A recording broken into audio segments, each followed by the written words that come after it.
ઉમરેઠ તાલુકાના સંદલપરા ગામમાં છેલ્લા કેટલાક સમયથી ખેડૂતો ડાંગરના પાકના ભીલાણથી પરેશાન છે। ખાસ કરીને જેસાપુરા ચોકડી નજીકના ખેતરોમાં ગાયો અને ભેંસો દ્વારા ઊભા પાકને સતત નુકસાન પહોંચાડવામાં આવી રહ્યું છે।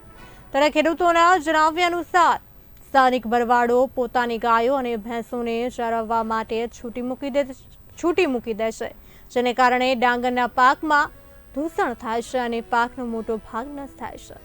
આ સમસ્યા છેલ્લા 5 વર્ષથી ચાલુ છે અને ખેડૂતો દ્વારા વારંવાર માલિકોને જાણ કરવા છતાં કોઈ યોગ્ય પગલાં લેવામાં આવતા નથી।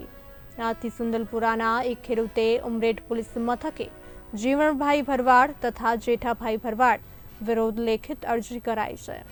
ખેડૂતોની માંગ છે કે તંત્ર આ મુદ્દે ગંભીરતાથી પગલાં લે અને આવા ભીલાણથી બચવા માટે યોગ્ય વ્યવસ્થા કરે, જેથી ખેતીને સુરક્ષિત રાખી શકાય। પૂરા ચોકડી પાસે મારી આ જમીન આવેલી છે, જેમાં ડોગરનું રોપણ કર્યું છે, પણ વારંવાર અવારનવાર ભરવાડ રબારીની ગાયો દ્વારા હેરાનગતિ થાય છે અમને, જેની જાણ અમે ઉમરેઠ પોલીસ સ્ટેશનમાં અરજી કરેલી છે, પણ એનું કોઈ નિરાકરણ હજુ થયું નથી। અમે ભરવાડને ઘેરે ગયા છીએ અને એમને વારંવાર જાણ કરી છે। હવે તમે હાલમાં જોઈ શકો છો કે ખેતરમાં કેટલું નુકસાન છે।